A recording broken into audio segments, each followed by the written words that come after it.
Hi writers, I wanted to talk to you today about essay number 2, which is an illustration essay continuing the theme of hugo or satisfaction, contentment, joy. And in this essay, you are providing plentiful examples, also called illustration or exemplification. And we are asking you to focus on yourself and your own happiness, and we are asking you to concentrate it in 4 areas. So in this essay, you have 4 options for building paragraphs. You could choose to do 3, you could choose to do all 4, but I would say 3 would be a good place to begin. So think about how you can be happier personally in your home or personal life. This can include things that you're doing for your own self, so self-development, self-love, self-care, or it could be relationships you have with your friends or family, or even things that you do in your own home to make you feel more satisfied. Next, if you have a job, your work and your coworkers. So if you're not currently satisfied with your job, maybe it means you are looking at other ones, you're talking to a supervisor, you're talking to coworkers. If you don't feel like you have a lot of connection with coworkers, how can you make those connections? Work is often a very big part of what we do with our lives, and being happy there affects other areas of our lives. So think about ways that you can improve your satisfaction or happiness at work. All of you are students at Western, whether that's virtual or taking some classes face-to-face or blended, and maybe it's your first term, maybe it's your 3rd year here, but studies will tell us that students who have a connection to their campus and their classmates and instructors have a better chance of persisting through graduation, and we want that for you. So if you don't feel particularly connected to Western yet, what are some things that you could do to build those connections, to improve your time here, to maybe set aside study habits that you haven't done? So think about that area of your life. And then lastly, community and society. And for community, it could be your hometown if you're not living in your hometown anymore but want to go back there. It could be living in the La Crosse area or wherever you're living now. So if you don't feel particularly connected to your community, what are some things that you could do to improve your happiness in it? That might mean moving, it might be getting involved in activities, and you could also think about society as a whole. So go beyond our region, go beyond our state, think about the United States, think about the globe, how you can start to feel more content and happy. And that might mean, when I was doing a brainstorm for this, I put things like volunteer more, vote more, read more about my local community, attend festivals, do things like that that get me to feel like I'm part of the citizenry and I connect with people who live here.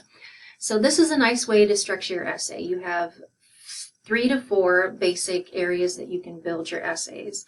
And what I'd like you to do for this essay is to really focus on supporting your paragraphs. That was probably the most common thing I saw across grading all of your essays. It's just some kind of short body paragraphs, and short by being like 3 to 6 sentences. And for a full supported paragraph, you want to look for 8 to 12. So that means you brainstorm ideas for how you build your happiness in each particular component, so home, work, school, or community, and then you provide concrete examples of what you can do. So this essay will primarily be written in first-person point of view, which is I, me, my, our, we, and us. So you're not directing your writing to your reader using you or your, and you're not using he, she, they, them.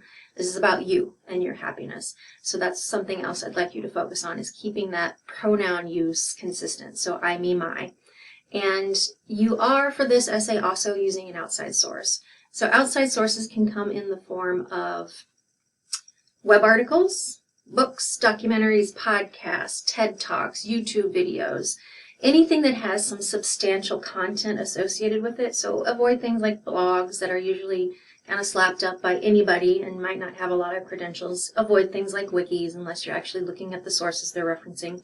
And avoid things that I call listicles, which are kind of like a list and an article smushed together. You see this a lot in articles by places like BuzzFeed, the top 10 ways to be happy, or the top 25 things that you can do to make yourself happier. Usually they're good ideas, but they're not in depth. So if you can find something that is a little bit more hearty, a little bit longer, and is by somebody who has some credentials on the topic, psychologists, sociologists, reporters, people who have written books and studied this kind of stuff, that's going to be more credible than finding something by a blog by somebody that nobody's heard of. So you are going to be finding a quote, and that just means that somebody says something in the article or TED Talk or video that you think is relevant to what you want to write about, and you're inserting that into your essay. Over the next couple of weeks, we'll talk about what that means in order to introduce the source properly, to set it up, and then to cite it in a works cited page. Several of you did use citations in this first essay. You did a good job maybe of introducing them in the essay, but you didn't necessarily put them in a works cited. And so when we do citations like that, it's twofold. You have to introduce them in the essay, but also credit them in a works cited page. And we'll build our way up to that because essay 3 will require you to do a little bit more research. So the rubric for this is on page 2, as well as the due dates. So pre-writing's due this Sunday. I'm asking you to find that quote and do a works cited by the following Wednesday. And then your rough draft is the 20th, peer review is the 23rd, final draft is the 27th. So you have essentially 3 weeks to be working on this.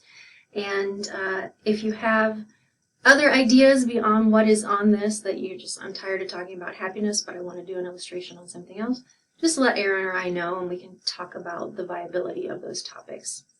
The other thing I wanted to cover was doing a worksheet that is for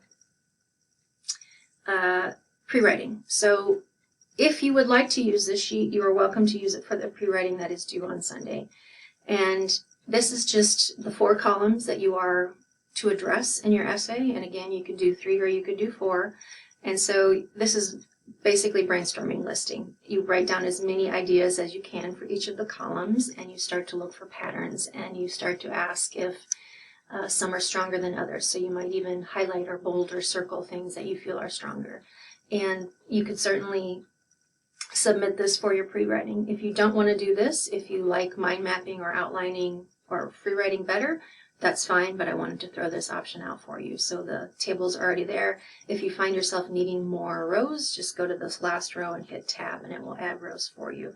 So I will put that up on Blackboard, and I hope that that helps. And I'm going to see if I can actually get out of here because I have a hard time finding the button that tells me that I can stop, and get this up and posted for you so that you